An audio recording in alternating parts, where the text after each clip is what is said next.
Action. You don't have to be. We are your people. You got to go. So ndị Igbo na-ege ntị ihe awụ ọ ga nwoke Mr. David David Ofium unu no to shiri kabu ọnụ me Ofium then anyị awụ nwanne anyị nwanyị Chisom ọwụ nwa afọ Igbo amụshiri ike all the way from Anambra State Adaziana precisely. Today will 29th of April, 29th of January 2022, they tied the knot. Yeah, when they cut the haka, I see the way they're standing. So, all guy okay, she were there. Oh, God, no, oh, I said no, get it, oh, no. Oh, good. Oh, God, no. Oh, oh, guy, oh. So I thank a lady so much for coming in our place. Now that you are married to our sister, you are now part of us. You won't Igbo now. Say Abum only Igbo. Koya. You can't say all that. No, just little. Abum only Igbo. Only Igbo. I don't know Igbo only. Abum. Obuni abum. Kuna hone owa se ala abum. Ewa obuni abum only Igbo. So because you are married our sister, you are now part of us. We are part of you. So all of us are one family. So whatever that concerns you, concerns us. Nye basara ge basara yi. Enwere gwa na ihe banyere ngo oneme etu anyị n'obi. Na nia, den ihe banyekwara anyị o. Biko kweburukwe ya n'obi o. Maka na Chisom kwetere maka go. Were hapụ ga ala Igbo bịawa America. Chisom kwetere maka go. Ọkwe na aghọta. We happily Igbo bịawa America. Hụna ije love mo. Onye ọbụla. Hụna ije love mo. Hụna ije love mo. Hụna ije love mo. Chisom. Chigeso ga-aga n'aha Jizọs.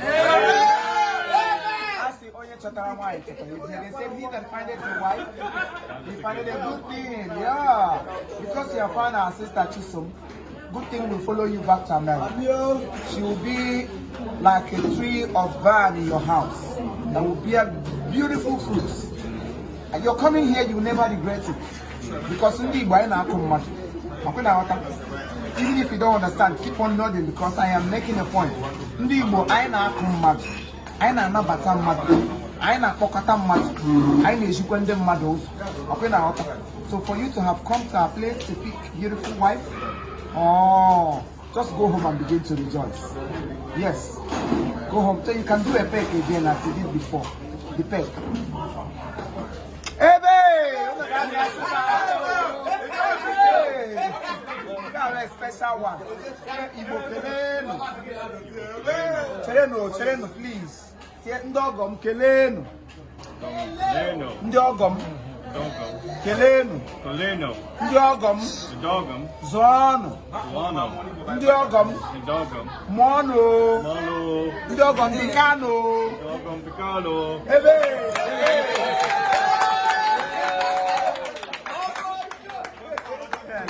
Congratulations. Na ndị Igbo, nwere ha ya enwero. Una why banye be mmadụ aye take over. For good. Onye ọbụla bụ onye Igbo kwesịrị ịdị happy. Because ihe anyị na-adị iche. Anyị lụọ nwaanyị ya adị iche. Ụmụ nwaanyị anyị lụọ dị ọdị iche. Anyị zụọ ahịa ihe anyị na-adị iche all the time. Try to make yourself an exceptional being.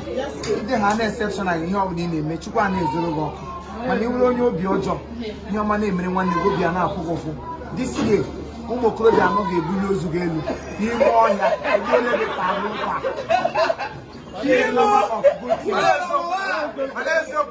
Ihe mmadụ ibe gị na-asọ gị ụsọ. Otu onye alụrụ di na. Instead of you to be happy for Chisom, obi na-afọ gị why o ji eburu ya ma why not you? Ndị mmụọ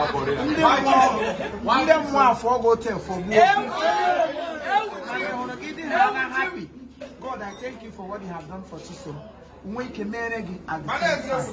So catch me in the name of Jesus. Igbo mon, Igbo bikano. Go see how my brother before you call. Say hi.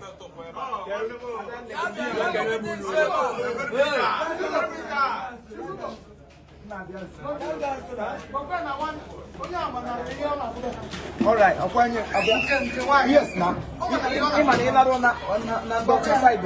Listen very well. When you get back to your place, Monday, your global mandocha, oh yeah, Manari Tarahani, Owashi, yes, always you, always you. Yeah, welcome, you want to say my ogum. Say ogum. It's my in-law.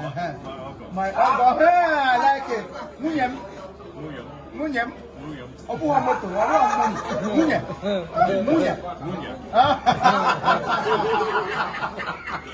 Oh my God, this is fun. I'm happy.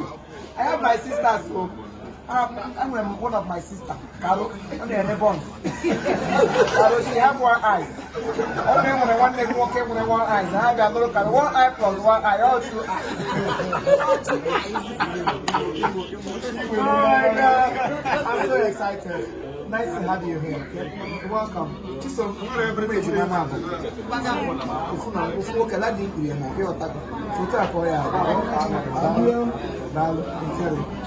Sorry.